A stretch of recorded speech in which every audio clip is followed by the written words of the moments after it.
大家好，我是田园。今天给大家分享一个比戚风简单还好吃的小蛋糕的做法。首先我们把5个鸡蛋的蛋清和蛋黄分离，把分离好的蛋黄先放到一个干净的大碗里面，先加入20克白糖，20克食用油，再加入80克的牛奶，然后用打蛋器先把它们充分搅拌均匀。接着我们再筛入100克的低筋面粉，然后用打蛋器把它们再次充分搅拌均匀，一直搅拌成像这样细腻无颗粒的蛋糊就可以啦。接着我们在蛋清里面先加入几滴白醋，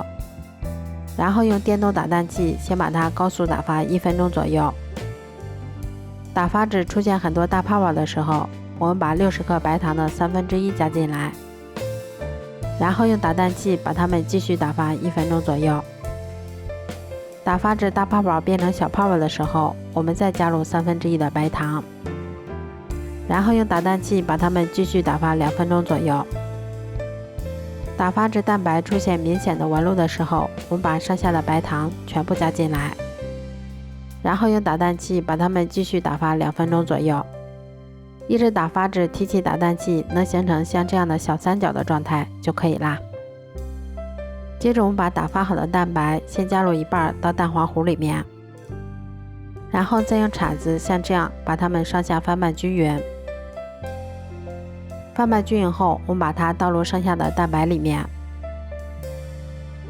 然后用同样的手法把它们再次翻拌均匀，一直翻拌成像这样颜色一致的蛋糊就可以啦。接着我们把翻拌好的蛋糊倒入铺有硅油纸的模具里面，然后再给它轻轻震动几下，排出里面的大气泡。接着我们把它放到预热好的烤箱里面，烤箱中层上下火160度烤60分钟左右就可以啦。这样做出的蛋糕吃起来非常的松软香甜，还有一股浓浓的鸡蛋的香味儿，味道比外面买的还要好，而且自己在家做的干净卫生，没有任何添加剂，吃着也放心。如果喜欢的话就试试吧，